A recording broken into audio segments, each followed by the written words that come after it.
The culture of dog ownership is not purely private. For example, all of the advertising and stuff that you see on the internet to own a dog, or the presence of dogs in movies and TV, that is not all private. That is not like 100% a capitalist, profit driven thing. There are so many examples of this. Many of the examples I just mentioned are actually tax credit organizations. But let's look at one of the easiest examples to start off with. It's police dogs. So, police dogs are constantly showcased as super smart, as able to sniff out bad people, but they are still just a reactive beast.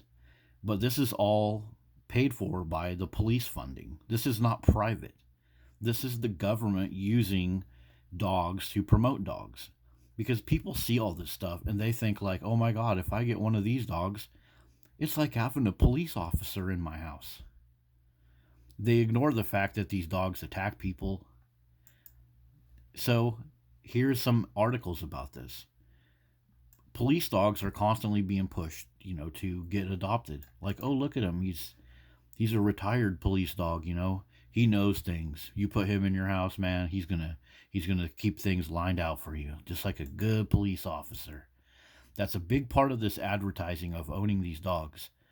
People see the police with the dogs, then they get pushed for adoption, and then they go into the house and they just get old and old and old, and they end up attacking people. They end up having strokes. These dogs right here are one of the worst ones for having these seizures. And here's another example. Dogs are constantly taken to these little events. This little blue highlight I got right here, National Night Out event. And that's what I'm talking about. The advertisement of these dogs is paid for by the government. They bring them to the park, have them do some jumps and tricks, have them sniff a banana from out of underneath of a freaking kid's bike or some goofy stuff like that. And then everybody thinks that, wow, those are the best dogs ever, right? But they're constantly charging the city for stuff like this, biting, biting people.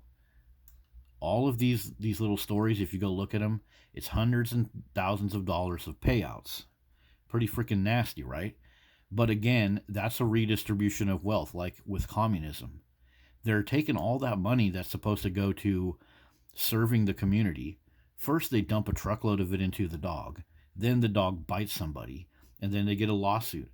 But all that money comes from either the federal government or the local government or other 501c3 tax shelter organizations that are um, government protected to go spend your money on this bullshit dog advertising, shrouding all of the nastiness of it. So when people say in the debate of dogs that, "Oh, it's just private," that's just a private thing. That can't be compared to communism. That can't be compared to communism. You're totally missing hundreds and thousands of examples.